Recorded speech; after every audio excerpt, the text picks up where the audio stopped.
Seria possível pensar a produção cultural e literária do período numa perspectiva relacional? Para fazer isso, é fundamental considerar o papel das ruas.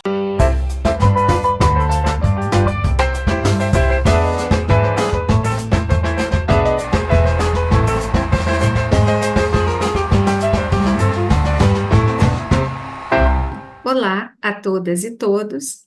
Eu sou a professora Carmen Negreiros, da UERJ, e eu quero dizer a vocês que neste ano de 2025, o LABELE, Laboratório de Estudos de Literatura e Cultura da Belle Époque, completa 10 anos. E para celebrar, criamos a coleção Ensaio, em parceria com a editora Pedro e João. Todos os livros da coleção estão disponíveis no site Labelle UERJ, cujo link aparece aqui nesse vídeo. E a minha contribuição está no livro Belle Époque Carioca e Lima Barreto, Redes, Ruas e Criação. A produção cultural e literária do final do século XIX, início do século XX, traz aos pesquisadores muitas dificuldades devido ao emaranhado de realizações artísticas e literárias, especialmente na cidade do Rio de Janeiro. E a saída para o impasse tem sido segmentar a produção do período em grupos ou tendências estéticas, realçando ou a convergência ou a divergência dos seus integrantes entre si em relação aos outros. Então, fronteiras são demarcadas, fixadas, projetando os participantes em rodas boêmias, confeitarias, cafés, redações de jornais. O foco está na diferença entre os que se fixam em determinados espaços em oposição a outros grupos de perfil distinto, aparentemente incompatível, quase adversário. Por exemplo, o grupo do Café Papagaio e o grupo da Confeitaria Colombo. No entanto, no contexto cultural da Belle Époque carioca, é intensa a circularidade entre produtores, assim como a intercambialidade entre gêneros e linguagens nos mais diferentes espaços. Dito de outra maneira, corpos de diferentes agentes culturais ocupam o espaço, criam uma cena, produzem ação. Mas esse aspecto gera também a incerteza sobre o grau de interações e seus efeitos no tecido de relações móveis e com funções interdependentes. Frente a essa incerteza, nasce a proposta deste livro. Seria possível pensar a produção cultural e literária do período numa perspectiva relacional? Para fazer isso, é fundamental considerar o papel das ruas. A rua é o espaço que torna visíveis as múltiplas relações de interdependência entre os agentes culturais e, ao mesmo tempo, permite conhecer de que forma elementos e interesses heterogêneos se movimentam, desenhando redes de interações complexas que fogem às dicotomias. Então, compreender a produção cultural do período como redes interligadas por conexões instáveis permite acompanhar esse entrelaçamento intenso dos indivíduos, sem perder de vista alianças e divergências que são formadas. E a noção de rede tem o potencial de tornar também visíveis essas múltiplas relações entre produtores culturais e consumidores, entre artistas, leitores e espectadores. Rede é, portanto, a ferramenta que permite acompanhar a circularidade e interconexão entre agentes e espaços, a intermedialidade das produções e o intercâmbio entre gêneros e linguagens. Pensar com redes torna possível perceber, portanto, o imbricamento entre espaços, agentes, produções e consumidores, tendo como ponto de intersecção as ruas da cidade do Rio de Janeiro. O conceito de rede aqui é inspirado nas teorias de Bruno Latour. Assim, nós podemos observar que subiram aos palcos do teatro de revista os personagens conhecidos como tipos populares das ruas e dos palcos. E eles retornavam às ruas com gestos, canções, ritmos e linguagens variadas. E, se a gente fixar o olhar descritivamente na direção de apenas um grupo de agentes criadores, não é possível vislumbrar a complexidade e o movimento das cenas. Então, no lugar do retrato que aprisiona a cena, é preciso esforço para captar o movimento e a fluidez dos rastros deixados pela circulação entre linguagens, espaços e gêneros. Então, a perspectiva da rede permite seguir tais rastros nas ruas que levam aos palcos, às serestas, batuques, praças, cafés, livrarias, salões, e daí para as redações de jornais, as crônicas e as salas de cinema. Então, frente a uma tarefa tão desafiadora, este livro não tem por óbvio que dar conta da riqueza de todos esses movimentos. Mas já podemos pensar que as redes geram alguns nós ou eixos, mesmo que provisórios, porque podem ser desfeitos em meio às controvérsias e disputas provocadas pelas ações dos sujeitos. E então vamos acompanhar os rastros dos produtores, considerando dois grandes nós presentes na instabilidade das conexões: a busca de brasilidade e a formação da cultura de massas. Então, de um lado, a produção literária enfrenta e explora pela primeira vez a cultura de massas, presente no entretenimento, na disputa de lugares em jornais e revistas, no mercado livreiro, nas produções comerciais de espetáculo, nas gravações de disco, na música e na dança como mercadoria. Escritores e escritoras necessitam lutar por espaço, tanto nas redações de jornais como nos palcos e ruas.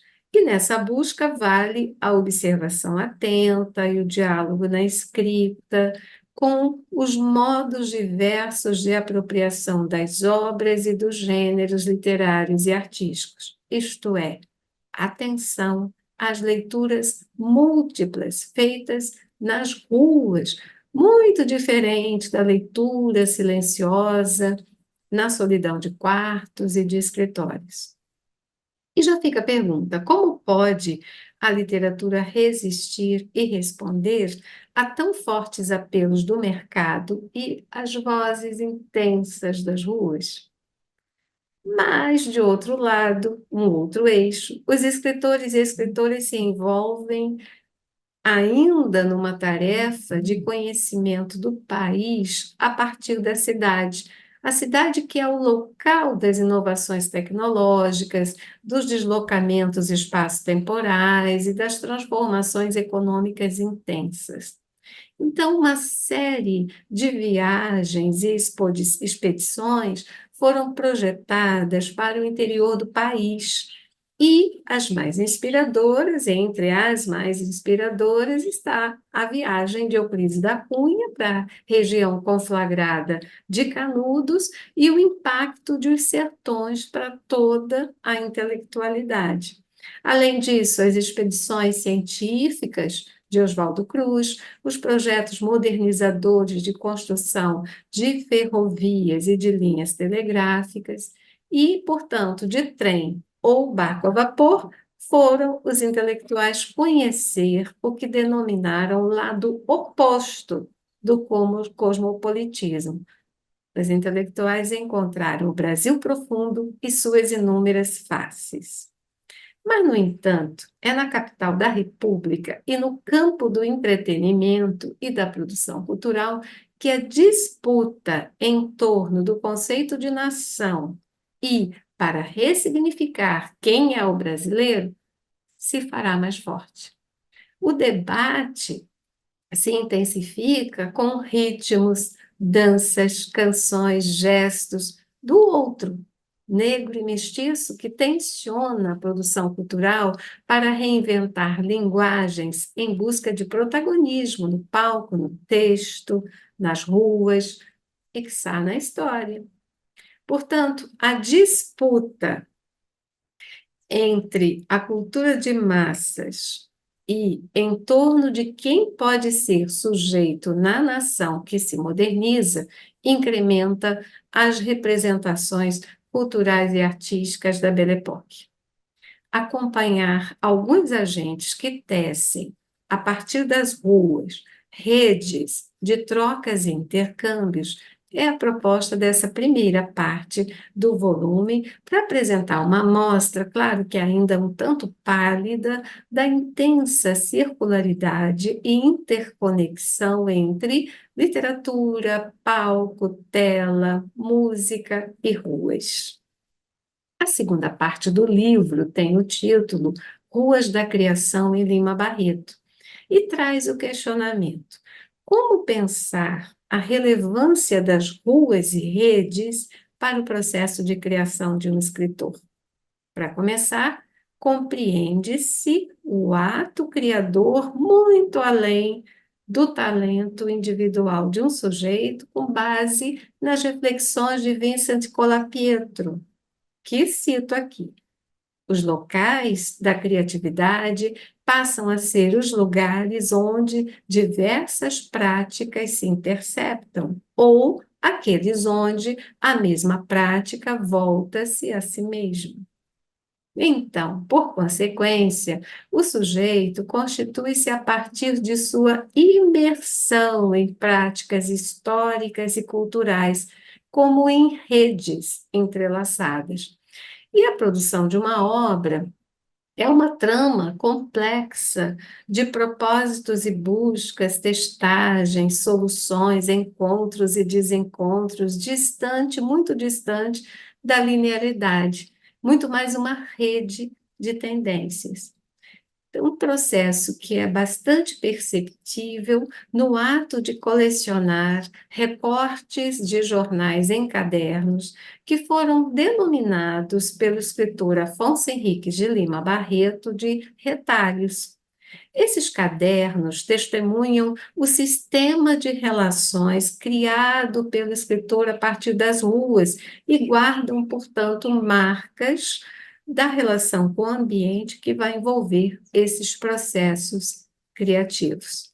São registros, portanto, da sua imersão nas redes e das conexões que estabelece. Por exemplo, notas de leituras de livros e jornais, colagens de anúncios de espetáculos, comentários sobre as representações culturais nas ruas e nos palcos, registros da vida literária e de críticas feitas às suas obras, entre outras muitas notas e recortes, evidenciando aí as questões que o preocupavam, assim como integrando ou fazendo parte de um estágio cumulativo de etapas e ajustes, acréscimos e rasuras na tensão entre acabamento e inacabamento. Como afirma Cecília Salles, a quem cito também, o que se busca é compreender como esse tempo e espaço em que o artista está imerso passam a pertencer à obra e em como a realidade externa penetra o mundo que a obra apresenta. Portanto, na segunda parte deste volume, acompanharei os gestos do escritor e os princípios que movem suas escolhas com base nos cadernos, que são índices da presença das redes e das ruas nos processos de criação. O que nós observamos é uma experiência contínua, em movimento do qual o corpo participa, caminhando e a realizar testagens, seleções para engendrar novas formas. Desde a música das ruas, as conversas avulsas, o que foi aprendido pelos jornais, o que ficou retido na memória, tudo faz parte da investigação e da busca. O percurso pelas ruas também é percurso de experimentação.